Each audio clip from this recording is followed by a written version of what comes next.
I don't mind stealing sheep.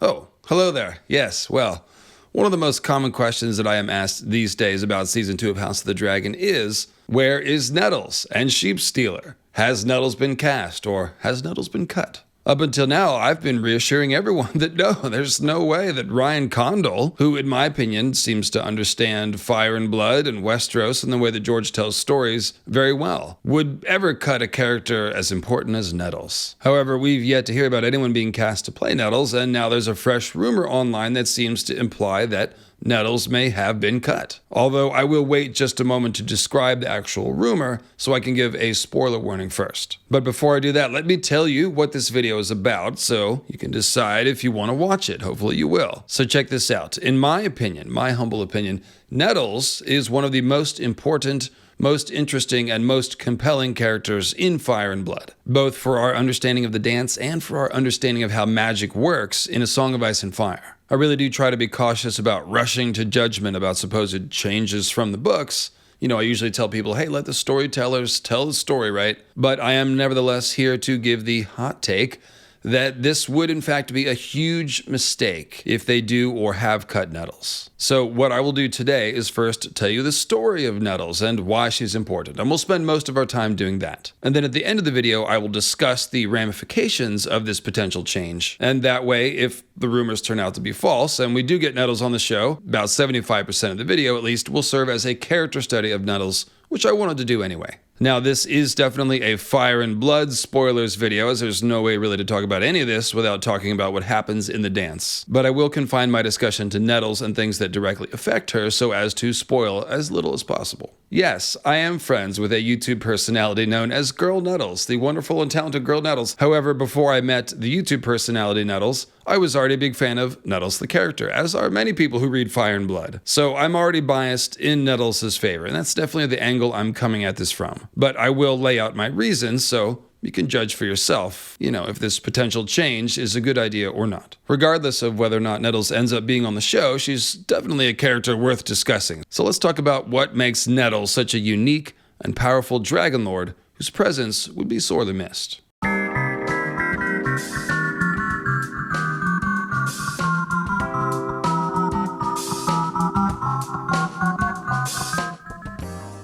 Mutton's on the table, the fire's cooking. All right. So, minor spoilers for leaks concerning Nettles and the character who some of her story may be given to. And also for one leaked on-set photo of someone who may be Nettles. So this rumor comes from Twitter account Wake the Dragon at WTDASOIAF and is described as a leak from a confidential source close to the show. And it basically just says, Rhaenyra Targaryen will claim a sheep-eating wild dragon during her stay in the Vale after tracking it for some time. That sheep-eating wild dragon can only be Sheepstealer, the wonderful brown dragon Sheepstealer, and that's why I got my brown Adidas tracksuit on, because Sheepstealer just gives me 70s vibes. And of course, Sheepstealer is the dragon that Nettles claims in Fire and Blood. So this rumor would seem to imply that Nettles will be cut and parts of her story given to Rhaenyra Targaryen, who is of course the daughter of Daemon Targaryen and Laena Velaryon. Now, it's hard for me to assess how valid this supposed leak is. A lot of people online are treating it as valid, and this Twitter account is basically dedicated to leaking things from this supposed source close to the show. And it is certainly true that we've gotten seemingly just about every casting for season 2 with no Nettles in sight, save for this photo that I was talking about, which would seem to be of several people waiting in line to perhaps attempt to claim a dragon, or more likely put in their name with the Targaryens to try to claim one. You'll remember that Daemon at the end of last season was talking about trying to find riders for some or all of these six, the number of the beast, the 6 wild dragons on Dragonstone. Three of whom have had riders before, and 3 of whom are wild dragons who've never been ridden. Where's that Derek Zoolander school for people who can't math good? Anyway, that does indeed happen in an event called the Sowing of the Seeds, and we will see some version of that on season 2. That phrase, sowing of the seeds, comes from the name Dragon Seeds, which is given to all the people of Valyrian descent who live on Driftmark and Dragonstone, but who are not official Targaryens or Velaryons. So the Dragon Seeds are either going to be Targaryen or Valyrian bastards, or people descended from Targaryen or Valyrian bastards, or perhaps, in some cases, people who came with Aenar Targaryen or the first Valyrians over to Driftmark and Dragonstone, but who were not royals. So it's from this population that Rhaenyra and Daemon hope to find new riders for the dragons. And you can see several silver-haired people in this photo, with the bearded one having been confirmed to be Hard Hugh Hammer, and with this young woman with raggedy clothing basically fitting the description of Nettles perfectly. There were already questions about whether or not Nettles had been cut a couple of months ago when this photo got leaked, so a lot of people, including myself, got excited and took this as confirmation of Nettles, but now there is confusion because of this new rumor. Now, it could be that both things are partly true. Perhaps there is a Rhaena plotline with Sheepstealer in the Vale. Perhaps she tries but fails to claim Sheepstealer, or just tracks Sheepstealer. And then we do eventually get Nettles in Season 3, with this photo of the person that looks like Nettles basically being a stand-in for Nettles on Season 2 until she actually can be cast in a permanent way in Season 3. Or maybe there's some other explanation for this photo and it's not Nettles and she has been cut. It's really hard to say until we see the show. But I did want to make a Nettles video anyway, like I said. And while there are some parts of Nettles' plotline that could be interesting if given to Rhaena, for the most part, there are issues because the characters are just so different, which we'll talk about at the end of the video. So let's tell the story of Nettles and how it impacts the dance, and then we'll be able to better assess how this change may or may not work. I'd also like to recommend my friend and fellow YouTube personality Gray Area's Nettles video, which is pretty much the best around for Nettles theories, I think. So the Nettles story starts with the sowing of the seeds, and with a vicious brown dragon known as Sheepstealer. Sheepstealer was hatched in the early days of King Jaehaerys' reign, so about 80 years before the time of the dance, but for some reason was never ridden, and instead took to living wild on Dragonstone and also ranging all around the lands of the Blackwater Bay to hunt and eat sheep. Like I said, Sheepstealer doesn't mind stealing sheep. And although Sheepstealer was only known for eating the sheep and not the shepherds, shepherd meat is a little stringy after all, Sheepstealer actually killed more dragon seeds, more would-be dragon riders than all of the other dragons combined, and was in fact described as a vicious, ill-tempered beast.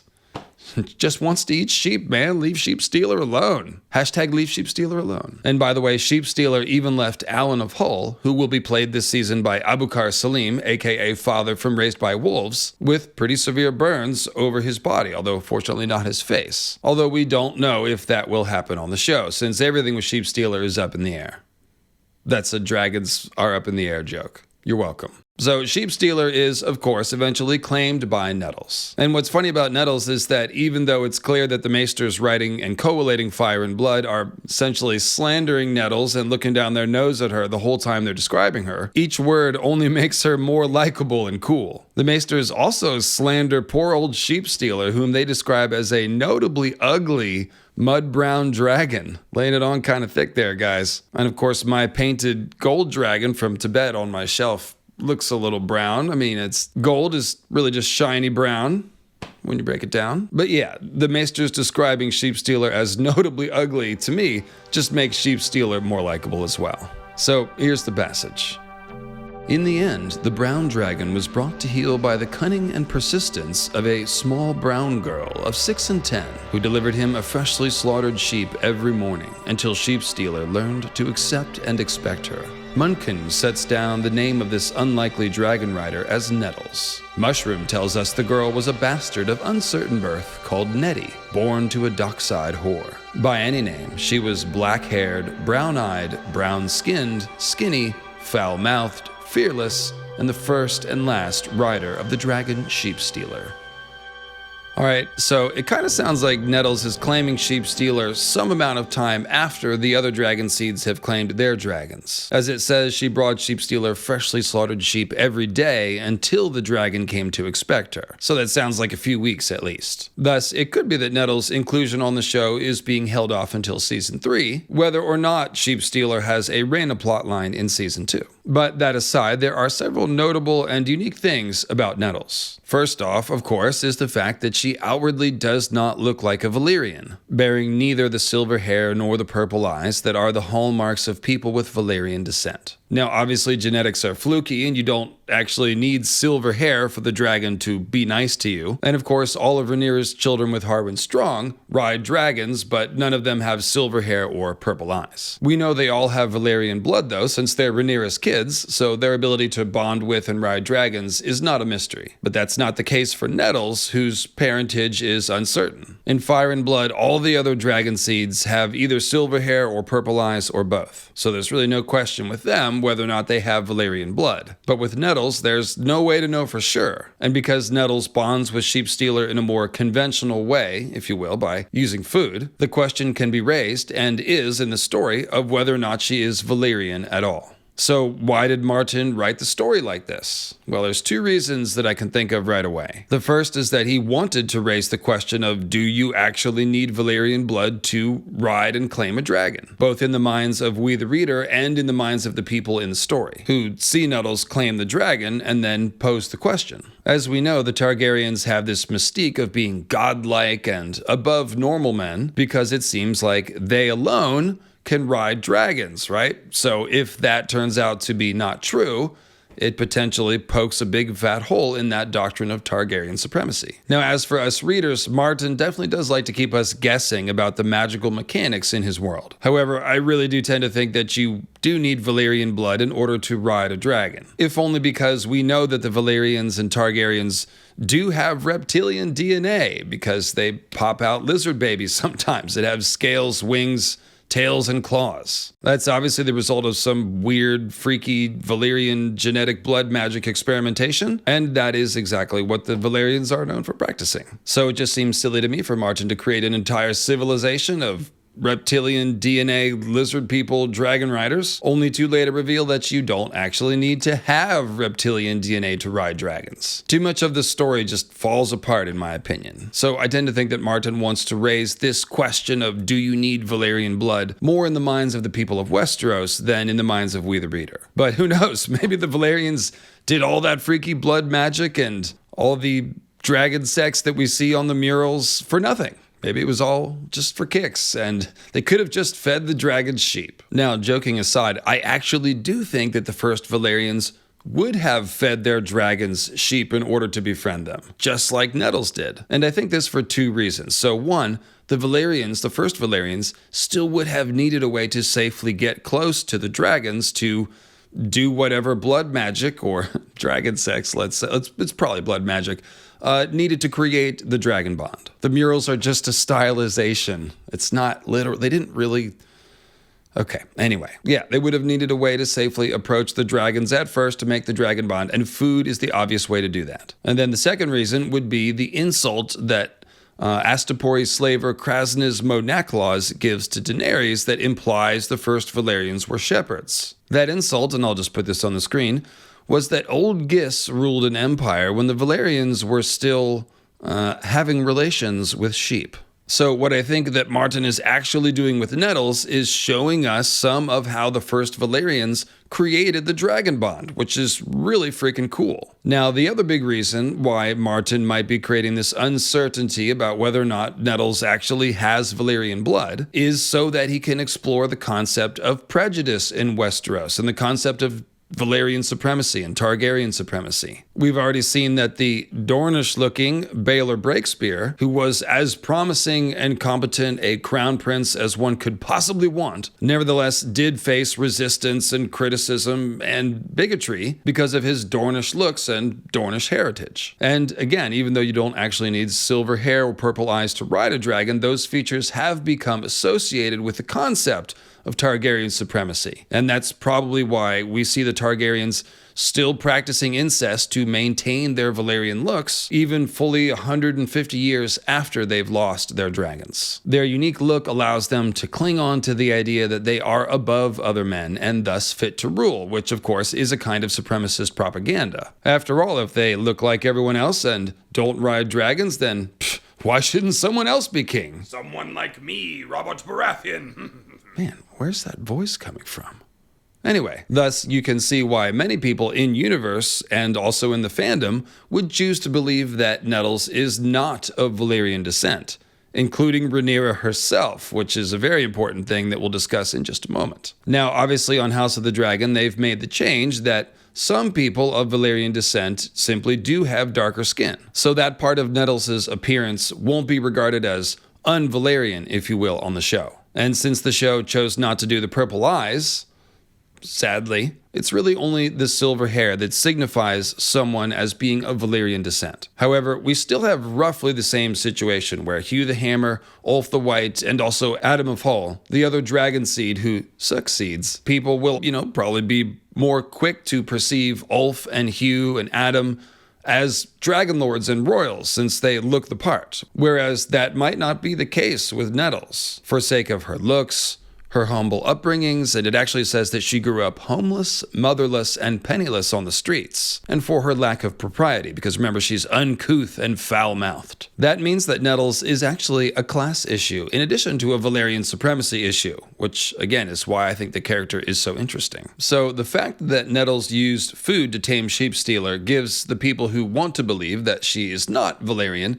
something to latch on to. But as I already said, you almost certainly do need Valyrian blood to bond with a dragon. So it probably is the case that Nettles is Valyrian and is only doubted because she doesn't look the part, which makes her a unique kind of underdog who's easy to root for, and also a very interesting part of the story considering that Rhaenyra's kids with Harwin, again, also don't look the part, but do ride dragons. I also want to mention that it could even be that Nettles never bonded with Sheepstealer in the same magical way that the other Valyrians do, and thus never shared the sort of low-level psychic bond that we see in evidence with Daemon and Caraxes and with other dragons and their riders. Perhaps Nettles simply conditioned Sheepstealer to accept her on her back and then just sort of hung on for dear life, although I really do doubt this because I think you'd need the psychic bond in order to effectively fly a dragon into battle, which Nettles does do. And I think you'd need the official, Valyrian dragon bond in order to have a dragon follow you around in perpetuity and not just fly off and do their own thing, right? Sheepstealer, after all, has been wild her whole life and then suddenly starts following Nettles around and obeying her commands. So it seems to me that Nettles simply used the sheep to safely approach Sheepstealer, and then her Valyrian blood did the rest and formed a normal Valyrian dragon bond. Because remember, simply having Valyrian blood is not a guarantee that a dragon will accept you as a rider. And in fact, the riderless dragons did reject and eat or burn people who tried to ride them who were definitely of Valyrian descent. Shout out Silver Denny's, rest in peace. And since wild dragons are even more ferocious than the ones who've been ridden before and who are accustomed to people, it's actually a fabulous idea for Nettles to use the sheep to safely approach Sheepstealer. Again, Sheepstealer killed more other would-be riders than all the other dragons combined. Sheepstealer is no hatchling. This is not a young dragon under the supervision of the Dragon Keepers. This is a wild-ass, freedom-loving, vicious dragon. And in fact, Nettles is the only person in all of A Song of Ice and Fire history to tame an adult wild dragon, which is pretty dang impressive. So you see what I mean. Nettles is a very unique and awesome dragon rider, and her having used sheep to tame Sheepstealer in no way implies that she is not of Valyrian blood. It implies that she's smart and didn't want to get eaten by a dragon, or at least didn't want to leave it to chance, like those other suckers. And this is yet another reason to love the character. She has common sense. At least that's why I like her. But I can't feed on the shepherd peeps when my mouth's already full of sheep. So yeah, moving on to what Nettles does during the war. We have her participation in the Battle of the Gullet. Team Black wins, technically, but as with most battles in the dance, they suffer heavy losses, and there are horrors on both sides. Corlys Velaryon says afterward, "If this be victory, I pray I never win another." To which I say, bad news, my friend. So here is how the other dragon seeds, including Nettles, reacted to their first taste of burning people alive with dragonfire. Mushroom tells us that there were 2 men on Dragonstone that night who drank to the slaughter in a smoky tavern beneath the castle. The dragon riders Hugh the Hammer and Ulf the White, who had flown Vermithor and Silverwing into battle and lived to boast of it. We are knights now, truly, Hard Hugh declared, and Ulf laughed and said, "Fie on that, we should be lords." The girl Nettles did not share their celebrations. She had flown with the others, fought as bravely, burned and killed as they had, but her face was black with smoke and streaked with tears when she returned to Dragonstone. And Adam Velaryon, lately Adam of Hull, sought out the sea snake after the battle. What they spoke to each other, even Mushroom does not say.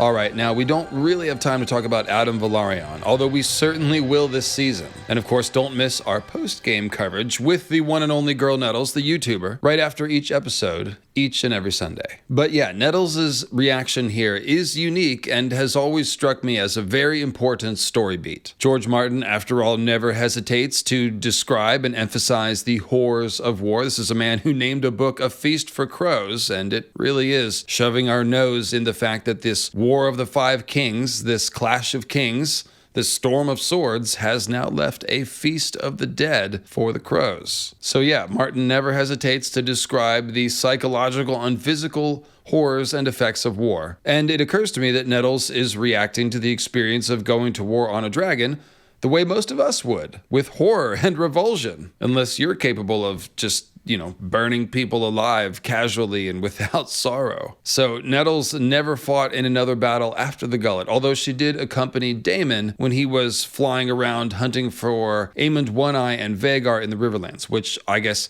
did potentially expose Nettles to battle. But yeah, she never did participate in another battle after the Gullet. So I have to think Nettles' unique reaction is something that the author wants us to notice, especially given the sharp contrast between Nettles' reaction and the reaction of Ulf and Hugh, which is full of hubris and joy and slaughter, and they're very different characters. I also think it's no coincidence that this reaction comes from Nettles, who is the dragon rider of the most humble birth, and therefore she's one of the few who has not been inculcated into the ways of the Game of Thrones and desensitized to its violence, since childhood. So the other main thing that Nettles does during the war is the thing I just alluded to. She pals around with Daemon while he's hunting for Aemond One-Eye and Vhagar in the Riverlands. And by palling around, I mean that it appears to be, and is rumored to be, a love affair, despite the large age gap. Stop me if you've heard this before, specifically with Daemon. Alrighty. I just don't think it's very believable that Daemon was just paternalistically teaching Nettles the ways of dragon riding as well as the ways of being civilized, including washing the dragon stink off of one another in the bath at the end of their rides each day. All of that in a purely non-sexual way. It just really doesn't sound like Daemon's style, does it? And of course, someone who tamed a wild dragon would obviously have a certain kind of appeal to Daemon, who is, the most into the dragon lore of all of the Targaryens on the show. And then there's this passage from Fire and Blood cataloging Nettles and Daemon's parting. How the prince and his bastard girl spent their last night beneath Lord Mutin's roof is not recorded, but as dawn broke, they appeared together in the yard, and Prince Daemon helped Nettles saddle Sheepstealer one last time. It was her custom to feed him each day before she flew. Dragons bend easier to their rider's will when full. That morning she fed him a black ram, the largest in all Maidenpool, slitting the ram's throat herself. Her riding leathers were stained with blood when she mounted her dragon, Maester Norrin records, and her cheeks were stained with tears. No word of farewell was spoken betwixt man and maid, but as Sheepstealer beat his leathery brown wings and climbed into the dawn sky, Caraxes raised his head and gave a scream that shattered every window in Jonquil's tower. High above the town, Nettles turned her dragon toward the Bay of Crabs and vanished in the morning mists, never to be seen again at court or castle. Alright, so we do know that dragons absorb the loves and hates of their riders, such as with Vermithor and Silverwing, who are mated for life because Jaehaerys and Alysanne were, and who continue their pair bonding activity and behavior long after Jaehaerys and Alysanne are dead. Therefore, this window-shattering scream from Caraxes when Sheepstealer leaves really seems like a clue that Daemon and Nettles were having a love affair. And in fact, this entire passage seems written like a romantic story, especially since we're talking about Jonquil's Tower, and Florian and Jonquil is the most famous love story legend in all of Westeros. And in fact, Maidenpool, where this is taking place, is where part of the legend of Florian and Jonquil supposedly took place. Maidenpool is the place where Florian supposedly saw Jonquil and her sisters bathing, and that's why it's called Maidenpool. And then we have Daemon and Nettles bathing, at Maidenpool. Now, as to the reason why Nettles stopped helping Daemon in his hunt for Aemond and Vhagar, and instead flew off never to be seen again at Court or Castle, although there's more to that story, we'll talk about that in a moment. Well, this is another huge plot point that is shaped by Nettles and the other dragon seeds. So after there are some issues with betrayal with one of the other dragon seeds, I won't say which or when or how, just so as not to spoil any more than need be, Rhaenyra then becomes suspicious of the remaining dragon seeds, including Nettles. Rhaenyra's turn towards increasing paranoia, although not quite Cersei level, is an important plot point, because Rhaenyra actually turns on her dragon riders and orders the arrest of one of them and the death of Nettles. And in this, Rhaenyra is encouraged by Mysaria, the White Worm. Then the White Worm raised her eyes and said in a soft voice, "The girl has already betrayed you, my queen. Even now she shares your husband's bed, and soon enough she will have his bastard in her belly." White Worm voice, easier than Old Nan voice. In any case, Rhaenyra's response is recorded by Septon Eustace as being the following. "She is a common thing with the stink of sorcery upon her," the queen declared. "My prince would never lay with such a low creature. You need only to look at her to know she has no drop of dragon's blood in her. It was with spells that she bound a dragon to her, and she has done the same with my lord husband." So that's a little hypocritical, isn't it? Since none of Rhaenyra's 3 eldest dragon-riding sons look like Valyrians either. And it's also interesting that Rhaenyra thinks that it is possible for a non-Valyrian to use spells, meaning sorcery, to bind a dragon. Although obviously this could simply be Rhaenyra's denialism because she doesn't want to believe that, Nettles is Valyrian, but rather that she's common. In any case, Rhaenyra writes to Lord Mooten of Maidenpool and commands him to put Nettles to death. To sneak up on her at table or bed, specifically, and cut her head off, which kind of sounds like a specific way to kill a witch, maybe? I don't know. But regardless, Lord Mooten took a look at the dragons and hesitated to obey. Instead, he consulted with his maester, his brother, and an old knight who, coincidentally, was named Sir Florian, although I bet there's probably a lot of Sir Florians running around Maidenpool. And by the way, Sir Florian is the one who points out that the old King Jaehaerys would never command one of his vassals to do such a dishonorable thing. Because, of course, Daemon and Nettles had eaten of Lord Mooten's food and accepted his hospitality, which means they're covered by guest right. So Rhaenyra is asking Lord Mooten to violate guest right, which is like one of the oldest customs, if not the oldest custom in Westeros. Lord Mooten considered this and further reasoned that, it'd be kind of risky to try to kill a dragon rider in front of her dragon rider boyfriend.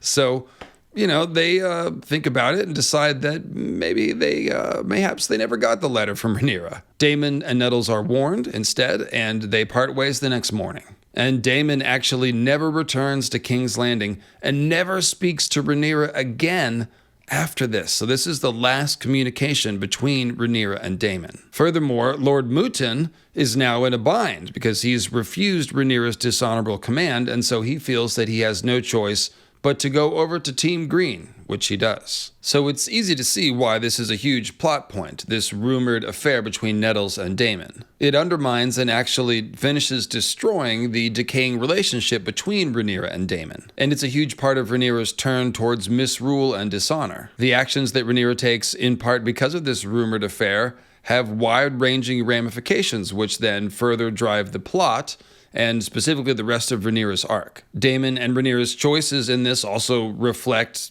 several things about their character, a lot of which isn't nice, specifically in the case of Rhaenyra. And as for Nettles, I really do think having the queen and dynasty whom she fought for turn against her when she wasn't useful anymore, with Daemon unable to protect her if she were to try to remain in polite society, well, it just seems like the perfect poetic ending for Nettles' story, since she was never really invited into polite society anyway, but was instead only tolerated as long as she was useful.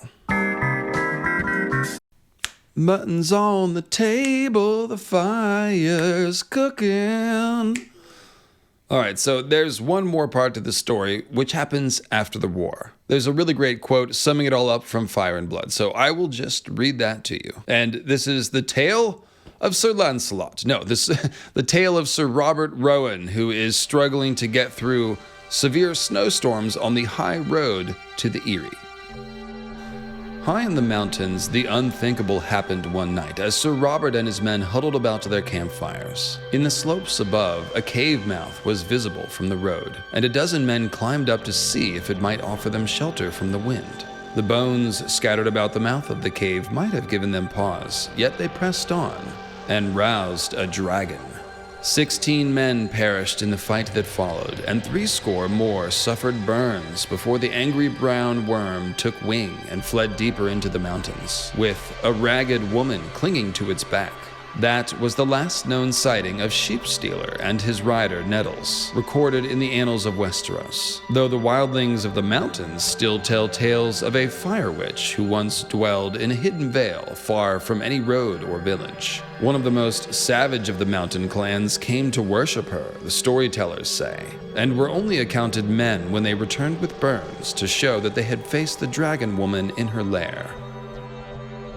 So yeah, obviously we readers are meant to think that this fire witch is probably Nettles, although there is a theory that this could be Alice Rivers in her post-Witch Queen of Harrenhal era. Now, I do tend to think that this is Nettles, as the maesters speculate, and obviously this would be the origin of the Burned Men clan of the Mountains of the Moon, which is currently led by Timett, son of Timett, who put out his own eye with a hot knife.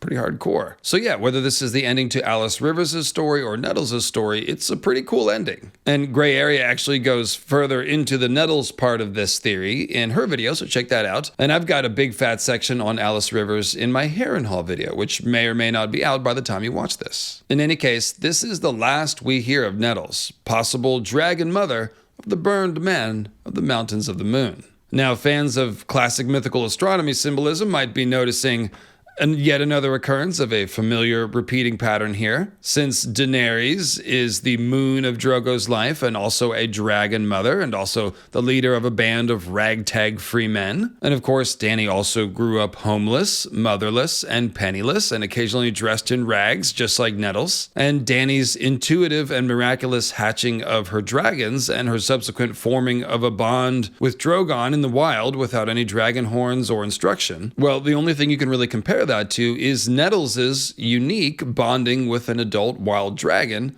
with what seems to be intuition and creativity. Both Nettles and Daenerys are potentially recreating parts of the original process of creating the Valyrian dragon bond, and that's a pretty cool parallel if you ask me.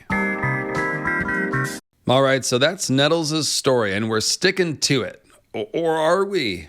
Or are we? That's the question here, right? And the first thing that I want to say is, again, that it could be that Rhaenyra tries to ride Sheepstealer and fails, or simply tracks her through the Vale, all to set up Nettles' appearance in Season 3. The person who looks like they could be Nettles in that photo could be a minor actor that they've cast to plant the seed for Nettles' appearance next season, when they will cast someone permanent for the role. The shabby clothing in particular just makes it really hard for me to imagine that this isn't meant to be Nettles in some sense, but maybe there's another explanation. Maybe they're going to cut Nettles and then just give us a random extra who looks like Nettles just to torment us. The second thing is that rewrites and reshoots can and did happen on Season 2 of House of the Dragon. So perhaps they originally did cast this person as Nettles and then decided later to scrap Nettles and give her plot to Rhaenyra. Or perhaps the leak is the old news, giving the plot to Rhaenyra and cutting Nettles, and they later changed their mind and actually said, no, we gotta cast Nettles, and that's why we see this photo.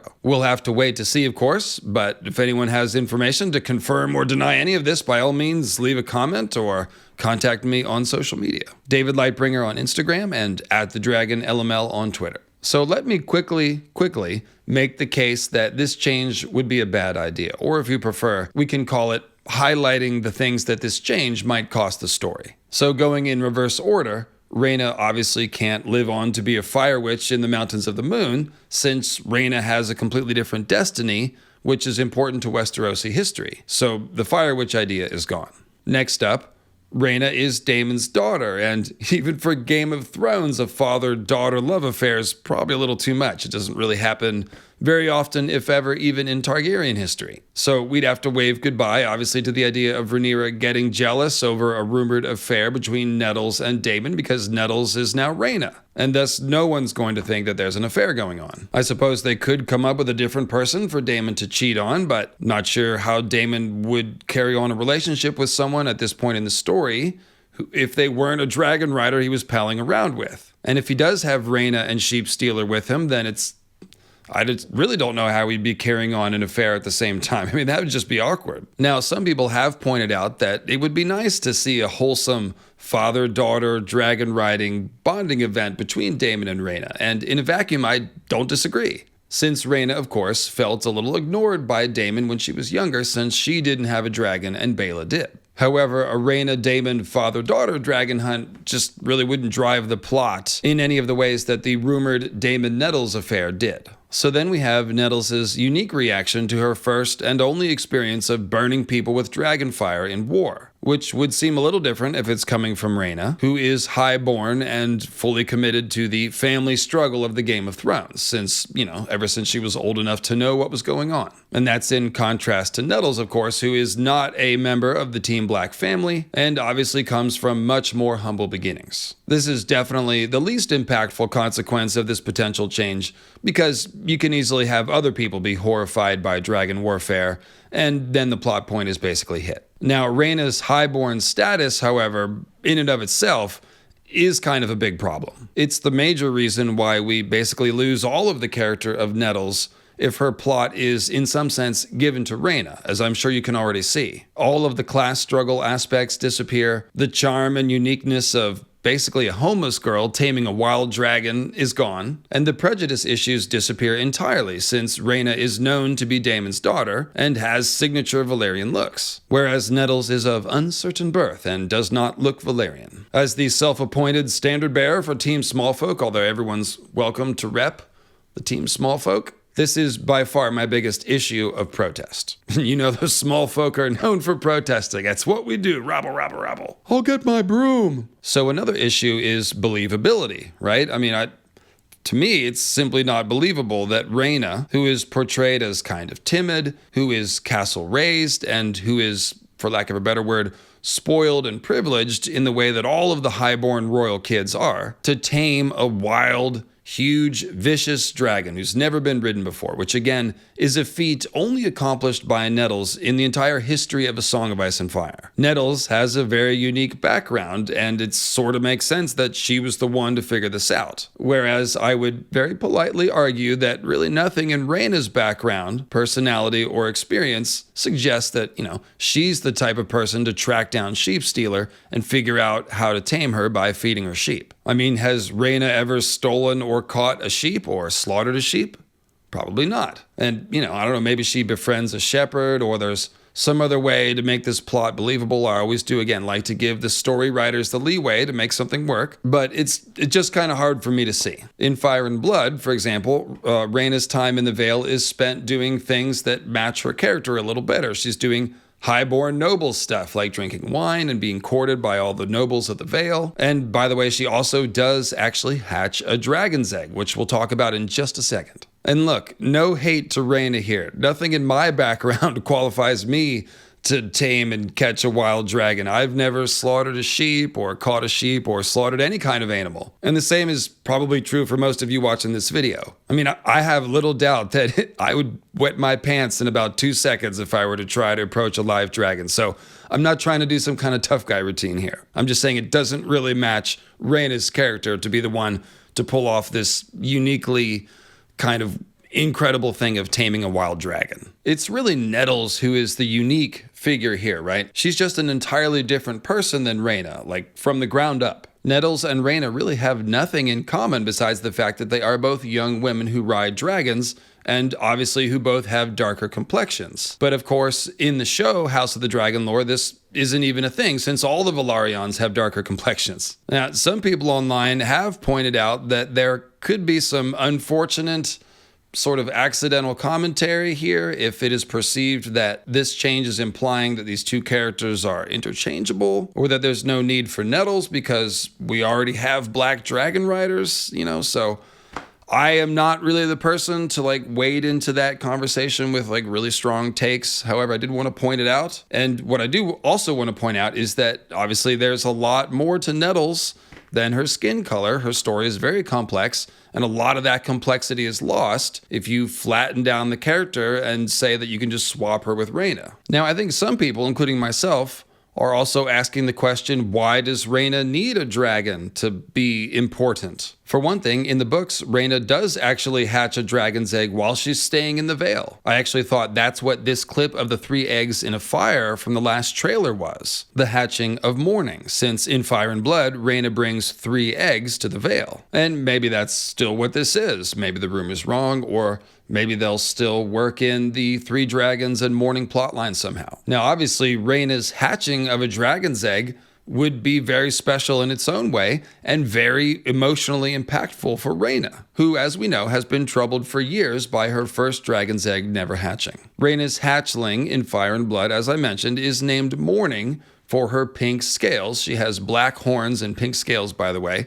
So she's named Morning after the pink sunrise. And actually, this hatchling strikes a bit of fear into Team Green when word of it spreads, because at that point in the story, a lot of the dragons have died on both sides, and this hatching of Morning is seen as a sign of increasing legitimacy for Team Black. So yeah, what about Morning? What about Morning? And shout out to FKA, Daenerys, and all the other great artists who have depicted Morning, and Rhaena, and Sheepstealer, and Nettles, and all the other cool art that I have used today. And then another question is that, since Rhaena has a different future and can't go on to be the Fire Witch in the mountains, what happens with her bond to Sheepstealer? How is that severed? Why is it severed? Why would she sever her bond with a big ferocious dragon that she was riding in the war? Are we back to throwing rocks at dragons like Nymeria the Wolf? We talked about that with Sea Smoke. We'll see what happened with Sea Smoke this season, I guess. So perhaps they'll make further changes here, and Sheepstealer will somehow die in the war, but Rhaena won't, and then later she'll get Morning, or won't have a dragon at all after that. I'm not sure. It all just seems kind of unnecessary to me to give Rhaena Sheepstealer, and it also makes Rhaena less unique. So there you go. Hope I wasn't whinging too hard. I hope I presented my reasons in a way that made sense. So I'll leave the rest in your hands to debate. Whether you agree with me and think this change probably won't work, it's a bad idea, or if you think it's a good idea, and just what you think of Nettles the character. Or again, if you have a source to confirm or deny any of this, that would be great. Now, I will no doubt continue to hash out some of this on our Sunday live stream, so come on through and join the live chat discussion. Make sure you're subscribed to the channel. And I'll have to have Girl Nettles, the YouTuber, come on and explain to us just why Girl Nettles is awesome in her mind. So thanks for watching, and I'll see you again very soon with more House of the Dragon and A Song of Ice and Fire content.